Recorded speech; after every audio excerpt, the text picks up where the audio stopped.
తమిళనాడులో ఒక పొలిటీషియన్ ఉన్నాడు. కొన్ని ఏళ్ల కాలంగా ఒక ప్రయత్నం చేస్తున్నాడు గెలవడానికి. అట్లీస్ట్ తన నియోజకవర్గంలోనే ఒక సీట్ అయినా గెలవడానికి చాలా ట్రై చేస్తున్నాడు. తన ఒక యాక్టర్ కమ్ పొలిటీషియన్, పేరు వచ్చేసి సీమన్. ఇతను తమిళనాడులో ఒక రాజకీయ పార్టీ కూడా ఉంది, టీవీకే అని చెప్పి. ఈ పార్టీ నుంచి గత టూ ఇయర్స్ గా, అంటే 2 years అంటే 2 terms గా పోటీ అయితే చేశాడు. ఒక్కసారి కూడా గెలవలేకపోయాడు. అని పోటీ చేసే కాన్స్టిట్యూన్స్ లో కూడా గెలవలేకపోయాడు. తను ఈ రోజు వచ్చేసి ఎన్టీఆర్ అలాగే త్రివిక్రమ్ కాంబినేషన్ రాబోతున్న మురుగన్ మూవీ ఏదైతే ఆ మూవీ ఉందో, ఆ మూవీని తమిళనాడులో మేము రిలీజ్ చేయనియ్యము, తమిళనాడులో మేము ఆడనివ్వము అని చెప్పైతే సవాల్ అయితే విసురుతున్నాడు. ఎందుకురా ఇంతగానో రెచ్చిపోయి మాట్లాడుతున్నాడు ఒక పొలిటీషియన్ అని చూస్తే మాత్రం తన బ్యాక్గ్రౌండ్ చెకింగ్ లో నాకు అనిపించినవి. తను 2 terms ట్రై చేసి ఓడిపోయాడు. మరి ఇలాంటి వ్యక్తి ఇదే నా ఫస్ట్ టైం అంటే ఇదే కాదు, చాలా విషయాల్లో కూడా అనవసరమైన టాపిక్స్. తమిళనాడు ప్రజలు ఏ టాపిక్ మీద పోరాడాలి, ఏ టాపిక్ మీద పోరాడకూడదు అనేది తెలియదు. ఎస్పెషల్లీ తినకు అసలుకే తెలియదు సీమన్ అనే పర్సన్ కి. అందుకే ఇలాంటి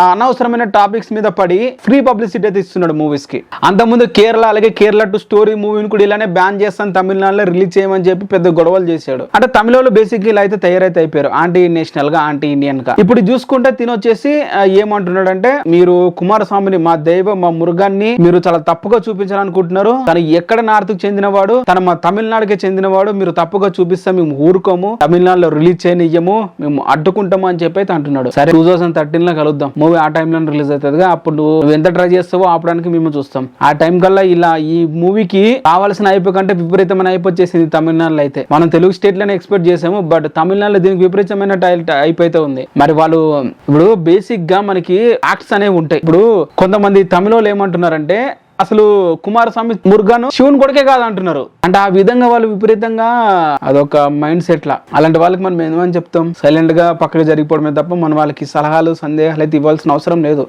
నాకు తెలిసినంత వరకు అయితే. సో తినకు కూడా ఏదైతే పార్టీ నాయకుడు ఉన్నాడో తినకు కూడా మనం చెప్పాల్సిన అవసరం లేదు. ఎంత ట్రై చేస్తావో చేసుకో, కావాల్సిన ప్రీ పబ్లిసిటీ మాకే వస్తుంది తప్ప మూవీని ఆపేది ఎవరికి లేదు. పైగా ఆలోచిస్తే మాత్రం ఈ తమిళనాడు నుండి వచ్చేది పెద్ద తిప్పి కొడితే 50 కోట్లు కూడా రావు మళ్ళీ అక్కడ నుంచి. బ్లాక్ బస్టర్ హిట్ అయిన పుష్ప 2 గానీ, అటు మన కల్కి 2 గానీ కమల్ హాసన్ గారు ఉన్నారు, అయినప్పుడు కూడా మూవీకి 50 కోట్లు దాటలేదు. మీ దగ్గర నుంచి మేము ఏం ఎక్స్పెక్ట్ చేస్తాం? మా తెలుగు మూవీస్ మీరు ఆదరించారని మాకు ఆల్రెడీ తెలుసు. మీరు కొత్తగా ఈ మూవీని ఆపేసి చేసేస్తే గందరగోళం అంటే మాకు ఒరిగేది ఏమైతే లేదు. మా మార్కెట్ మాకు ఉంది, మా కలెక్షన్స్ మా దగ్గర ఉన్నాయి. మీరేమంటారు ఈ టాపిక్ మీద కింద కామెంట్ అయితే చేయండి. నిజంగా మురుగన్ స్వామి తమిళనాడులోనే పుట్టాడా? నార్త్ ఇండియా హిమాలయాల్లో పుట్టలేదా? మీరేమంటారు దీని మీద కింద కామెంట్ చేయండి.